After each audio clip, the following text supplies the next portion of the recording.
এটা দিয়া এভাবে ঢাকা ছিল। আমি আইসা এভাবে আইসা, রাসেল তুমি বাচ্চাটারে মাইরা ফেলাইলা। মার সামনে মারছে, কিন্তু মার উচিত ছিল যে আমি 5 জনকে ডাকি, আর কাউরে না ডাকলে আমাকে ডাকা উচিত ছিল। কেন আমাকে সে বড় গলা খালা কইয়া ডাকতো। আমি চাই বাবার ডাইরেক্ট ফাঁসি হোক, মার বিচার হোক।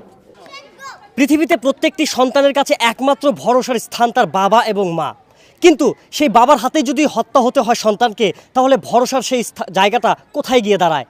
এমনই এক ঘটনা ঘটল রাজধানীর হাজারীবাগে, যেখানে 4 বছরের এক কোমলমতি শিশুকে হত্যা হতে হয়েছে তার নিজ বাবার হাতে। এই হত্যাকাণ্ড নিয়ে চাঞ্চল্যকর তথ্য দিলেন তার প্রতিবেশী। আমি দরজা খুলে দেখছি বাচ্চা লাশের মতো শুয়ে আছে রুমের ভিতরে। হ্যাঁ, কি হয়েছিল একটু বলেন তো? এভাবে ছিল বাচ্চাটা এই কোনায়, এটা দিয়া এভাবে ঢাকা ছিল। আমি আইসা এভাবে আইসা, রাসেল তুমি বাচ্চাটারে মাইরা ফেলাইলা। এরকম করে ধইরা আমি কোলে নিচ্ছি, কোলে নিয়ে দিই বাচ্চাটার জীবন নাই, বেশি নাই, 99%ই নাই। তখন আমি কোলে নিয়ে আমি এই শিকদার মেডিকেল নিয়ে গেছি।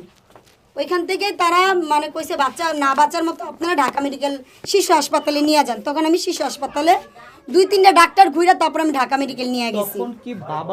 হ্যাঁ, আমি বাবাকে তার মাকে পাশের ঘরে আমার এক মামিরে শুদ্ধা আমি নিয়ে গেছি। বাচ্চারা অবস্থা দেখে আমি নিয়ে গেছি।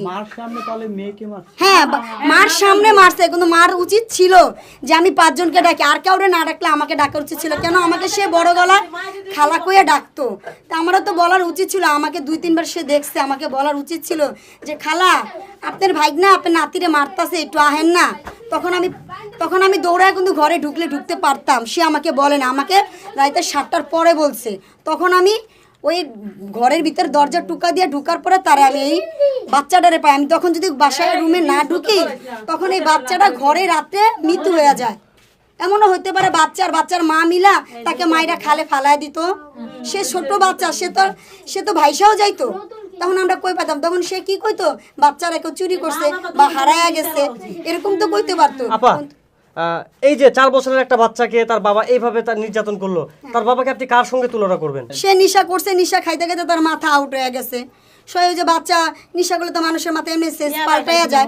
সে জিদ উঠছে, বাচ্চা খায় না কেন, খানা দেখে সে বাচ্চারে মারছে। আপনারা কি দেখেছেন? আপনারা তো পাশে থাকেন না, আমরা শুরু থেকে দেখি না, কিন্তু ওই যে আমাকে যখন খালা কয়ে ডাক দিছে তখন আমি বাসায় ঢুকছি।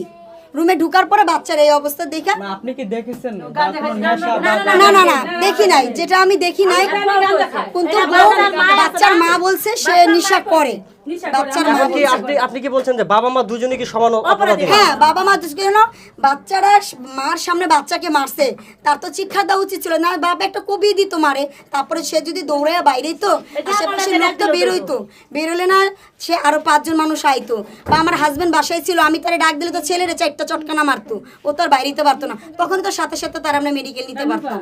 রাতে 7টার পরে আমরা মেডিকেল নিচ্ছি। এখন মা কোথায়? তার মা কোথায় এখন? তার মা তার ভাই আইছে, মেডিকেল আমরা বুঝা দিছি। বুঝা দেওয়ার পরে তারা মামলা করছে, মামলা করার পরে তারপরে ও ভাইয়ের সাথে সে আশুলিয়া চলে গেছে। ছেলের বাড়ি কোথায়? ছেলের বাড়ি ভোলা। আর মেয়ের বাড়ি? মেয়ের বাড়িও ভোলা। কতদিন যাবত থাকে এখানে? এখানে 2 মাস যাবত। আপনারা কি ধরনের শাস্তি চান ছেলে মেয়ে? আমি চাই বাবার ডাইরেক্ট ফাঁসি হোক, মার বিচার হোক। তার তো বিচার হওয়ার উচিত। এই যে মার সামনে যে বাচ্চাটার এইভাবে মারলো, মার তো বলার উচিত ছিল যে তুমি এরকম ভাবে কেন মারতেছো, তুমি 5 জনকে ডাকো। যখন বাবা বাহিরে চলে যায় সিগারেট খেতে, বাহির দিয়া সিটকিরিটা লাগা দেয়, তখন তো সে মা পারতো ভিতর দিয়ে সিটকিরিটা লাগা জানলা দিয়ে 5 জনকে ডাক দিতে।